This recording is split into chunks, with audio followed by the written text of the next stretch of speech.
76 జనవరి 18 ఆయన చనిపోయాడు.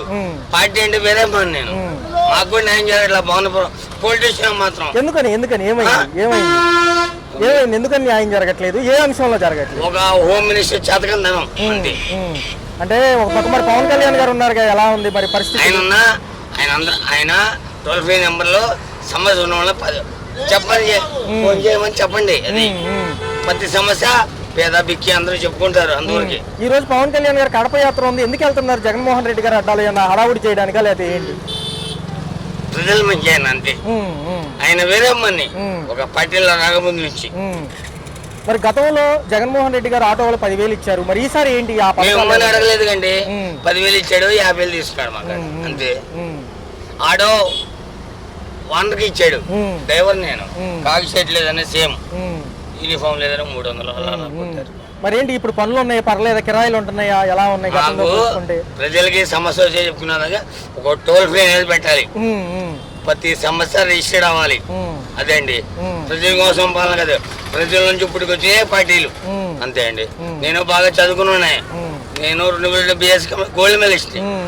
అయిపోయా నా జాబ్ లో లెక్కలు వేయలేండి. ఓకే సార్, మరి చూస్తే ఈసారి అభివృద్ధి అంటున్నారు కదా, సంక్షేమ పథకాలు 40% ఇస్తామండి. ప్రతి మనిషి నుంచి అభివృద్ధి రావాలండి. అది నాకు కోరుకునేది.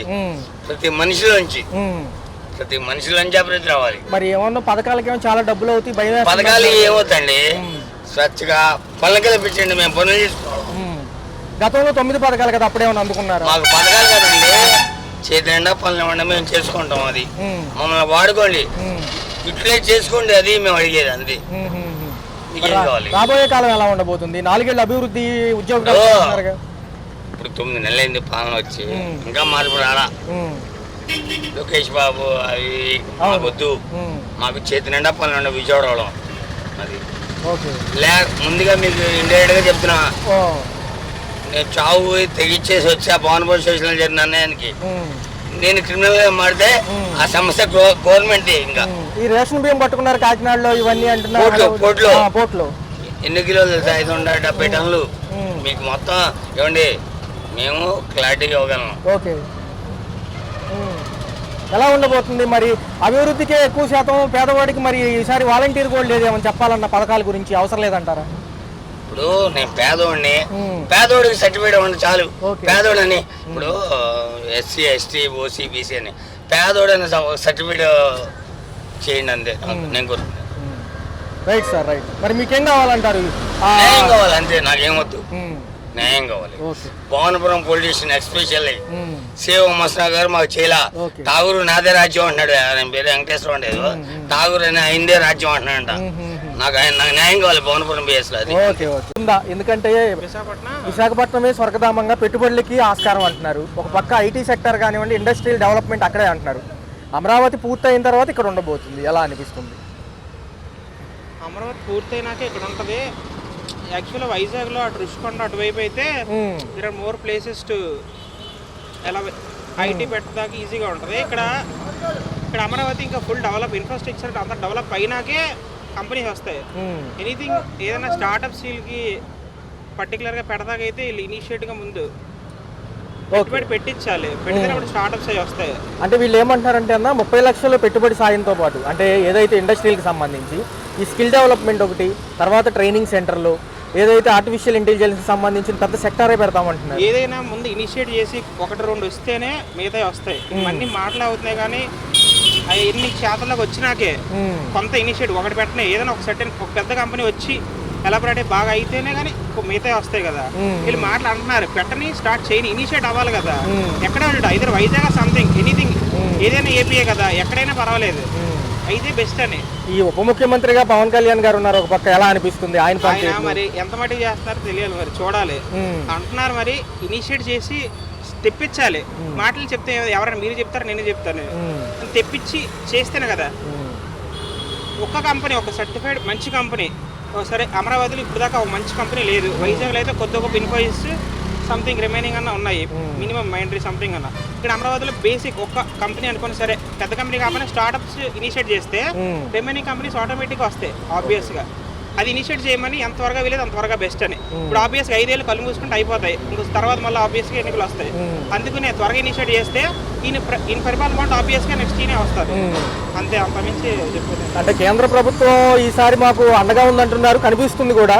కాకపోతే ఏంటంటే దక్షిణాది రాష్ట్రాల మీద ఫస్ట్ నుంచి చిన్న చూపే ఉంటుంది. అది ఆబ్వియస్గా నార్త్ మోడీ అంతా ఇంకా అంత నార్త్ వైపు కాబట్టి రేపు తక్కువే.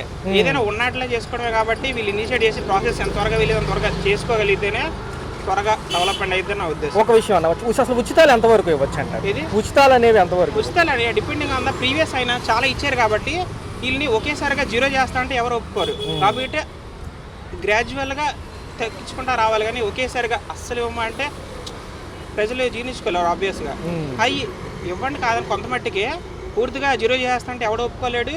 అలాగా ఫుల్గా ఇస్తానన్నా కూడా మనీ ఆబ్వియస్గా కుదరదు. అందుకని గ్రాడ్యువల్గా ఏదన్నా తగ్గించుకుంటా వస్తే ప్రజలకి అలవాటు అవుతూ ఉంటుంది, వాళ్ళకి మిగులుతూ ఉంటుంది. ఎలా తీసుకోవాలో వాళ్ళకే తెలుస్తుంది మనకన్నా. కొనుక్కోమంటున్నారు, పర్వాలేదు, బాగానే ఉన్నాయి. గతంతో పోల్చుకుంటే ఎక్కువ ఉన్నాయా తక్కువ ఉన్నాయా? తక్కువ ఉన్నాయి. నూనె ప్యాకెట్ల ధరలు ఎలా ఉన్నాయి? అది మామూలుగా 140 ఉంది కేజీ. మరి ఒక పక్క చూసుకుంటే కానీ వస్తే ఎవరు వచ్చినా మనకి మనకి ప్రజలను సక్రమంగా చూసుకునేవాడు మంచివాడు అవుతాడు.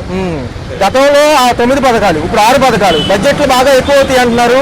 పెన్షన్, గ్యాస్ బండ్లకే ఇస్తున్నారు, ఎలా అనిపిస్తుంది? పెన్షన్ ఇప్పుడు 4,000 చేశాడు, ఇప్పుడు ఇంటింటికి తెచ్చిస్తున్నారు. మరి గ్యాస్ బండ్లు అంటే ఇప్పుడు ఇంకా డబ్బులు పడలేదు, అంటే డబ్బులు ఇచ్చి కొంటారు కానీ ఫ్రీగా అంటున్నారు, ఇంట్రెస్ట్ లేదు, డబ్బులు పడ్డలేదు. జనవరి తర్వాత నుంచి ఉచిత బస్సు అంటున్నారు, ఏదైనా ఉపయోగం ఉంటుందా ఆడవాళ్ళకి అంటున్నారుగా?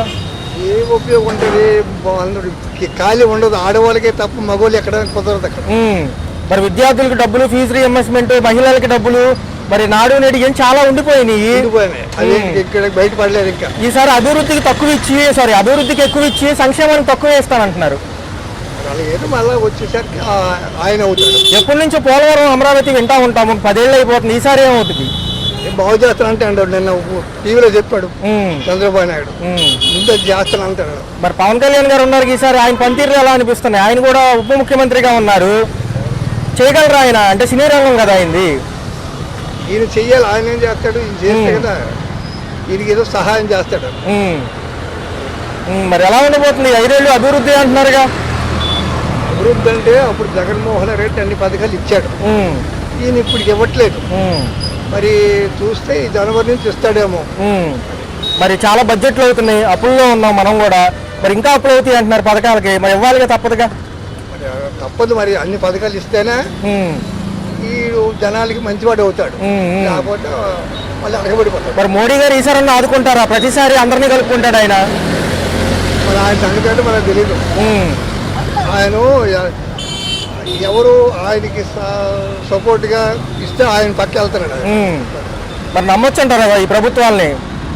ప్రభుత్వాలు నమ్మొచ్చాడు, నమ్మలేదంటే అది జగన్మోహన్ రెడ్డి వచ్చాడు, మనకి అన్ని విధాలుగా చెడు వచ్చింది అనుకున్నాం. ఆడు అన్ని పథకాలు ఇచ్చాడు, కానీ ఇమ్మని కోరలేదు కానీ ఇచ్చాడు. అప్పు చేశాడు, ఈయన ఒప్పుకుందన్నాడు. ఒప్పుకున్నదని ఇప్పుడు అప్పున్న దాని సంగతి ఈయనకి తెలుసు. ఎంతమంది ఉంటే అంతమందికి ఇస్తానన్నాడు ఆడపిల్లలకి. మరి పెన్షన్ అంటే పెంచాడు, మరి అనుకున్న ప్రకారం ఏం జరుగుతాడో జరగకుండా తెలియదు. ఉచిత ఇసుక కానివ్వండి, మరి రైతులకి 20,000 పెట్టుబడి సాయం అన్నారు, మరి అవుతాయి అంటారు. ఇవన్నీ చాలా డబ్బులు అవుతాయి అంటున్నారు, 1,25,000 కోట్లు అంటున్నారు ఈసారి. మనకు తెలియదు. గతంలో 65,000 కోట్లు సంక్షేమానికి అయితే ఇప్పుడు 1,25,000 కోట్లు. మరి ఇవన్నీ ఎలా ఉండబోతున్నాయి? మరి కరెంటు బిల్లులు ఏమో 190 పైసలు, 45 పైసలు ఆల్రెడీ పెంచారు. మరి ఎలా అనిపిస్తుంది? ఎలా అనిపిస్తుంది అంటే మరి పెంచారు, ఇప్పుడు తర్వాత తగ్గిస్తారో లేదో తెలియదు. రైట్ నుంచి కూటమి ప్రభుత్వ నాయకులు ఎలా అనిపిస్తుంది? ఈ కూటమి ప్రభుత్వ నాయకులు ఎవరైతే ఉన్నారో ప్రజల్లోకి వచ్చి వాళ్ళ యొక్క బాధలు తెలుసుకుంటాము, ఈ 6 నెలలు ఏం చేసామని చెప్తామంటున్నారు, ఎలా అనిపిస్తుంది? బాగానే చేస్తున్నారు, అన్ని రకాలుగా బాగానే ఉంది. జనవరి నుంచేమో మాజీ ముఖ్యమంత్రి గారు వస్తారంట, జగన్మోహన్ రెడ్డి గారు జనంలో. కానివ్వండి, ఆయన కూడా చూస్తాడుగా. ఎలా అనిపిస్తుంది 6 నెలలు? అప్పుడు ఎలాగుందో ఇప్పుడు ఎలాగుందో. మేడం గారు, మహిళలకు కూడా ఉచిత బస్సు అంటున్నారు జనవరి నుంచి, అమల్లోకి వస్తే బాగుంటుంది అంటారా? ఉచిత బస్సు ప్రయాణం అంటున్నారు కదా జనవరి నుంచి కూడా. ప్రభుత్వానికి సులువుగా ఉంటే బాగానే ఉంటుంది. వాళ్ళు చేయగలిగితే బాగానే ఉంటుంది. వీళ్ళేమో ఇంకా అమ్మకు వందనం ఇవ్వలేదు, రైతు బళ్ళు ఇవన్నీ ఉన్నాయి కదా, చేయూత ఇవ్వలేదు, ధాన్యం కూడా కొనుగోలు లేట్ అవుతుంది అంటున్నారు. ఓ పక్క దాని మీద పోరాడడానికి ఏమో మాజీ ముఖ్యమంత్రి వస్తానంటున్నారు.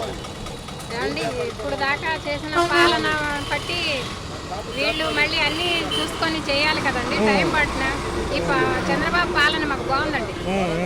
మేడం గారు, మరి పవన్ కళ్యాణ్ గారు కూడా ఉన్నారు ఉప ముఖ్యమంత్రిగా, రేషన్ బియ్యం పట్టివేత కానివ్వండి, జనాల్లోకి వస్తారంటారు ఆయన కూడా. ఇక ఎలా అనిపిస్తుంది మేడం? మరి మహిళల భద్రత గురించి ఏమంటారు? పర్లేదా ఈ ప్రభుత్వాలు వచ్చాక అగాయిత్యాలు ఏమైనా తగ్గినాయి అంటారా, పెరిగినాయి అంటారా? అగాయిచ్చాలంటే ఇంకా ఉన్నాయండి. ఈ పెరిగిన కరెంటు బిల్లు ఎలా అనిపిస్తుంది? అంటే 190 పైసలు 45 పైసలు ఆల్రెడీ పెంచారు. ఈ ఎలా అనిపిస్తుంది? వచ్చే నెల నుంచి కూడా పెరుగుదల ఉంటుంది అంటున్నారు. గతంలో వస్తే తీసేస్తామన్నారు కదా వీళ్ళు, ట్రూ ఆఫ్ ఛార్జీలు, ఈ పైన సర్దుబాటు ఛార్జీలు కూడా తీసేస్తామని చెప్పారు. మరి పెరుగుతున్నాయి కదా, నిత్యావసర సరుకుల ధరలు కూడా ఆకాశాన్ని అంటున్నాయి ఒక పక్క. ధరలు ఇంకా తగ్గాలండి. సామాన్యులకి ఏది అందుబాటుగా లేవు, ధరలు తగ్గాలి. 10 నుంచి మోడీ గారు ఉన్నారు. ఈసారి అమరావతి పోలవరం చూడగలమంటారా? అంటే పద్దాక అంటూ ఉంటారు కదా అమరావతి పోలవరమే మనకు మెయిన్. ఏం సార్ అమరావతి పోలవరం ఏమంటారు? అమరావతి పోలవరం ఈసారి కదులుతాయి అంటారా ముందుకి? మరి ఏంటి సార్, పైన మోడీ గారు ఉన్నారు, ఇక్కడ ఉప ముఖ్యమంత్రి గారు ఆయనతో బాగా టచ్లో ఉంటున్నారు. ఏదైనా మనకి రాజధాని వస్తున్నాయండి. ఈ గతం ప్రభుత్వం ఏం చేయలేదు, చాలా ఘోరాలు చేసింది. అవన్నీ సర్దుకోవాలంటే కొంచెం టైం పడుతుంది. మనం పొయ్యి మీద పెట్టంగానే అయిపోగా ఓకే అన్ని అరేంజ్ చేసుకోవాలి. మరి ప్రతి నెలా కూడా ఈ పెన్షన్లకి, బడ్జెట్లకి, గ్యాస్ సిలిండర్ల ఉచితాలకి చాలా డబ్బులు అవుతున్నాయి. 68,000 కోట్లు అయినాయి అంటే 6 నెలల్లో. మరి మనం బీహారు, శ్రీలంక అయిపోద్ది అంటున్నారు. మళ్ళీ అప్పులు చేస్తే ఎలా సార్ మరి? ఎవరు చెప్తున్నారు అది?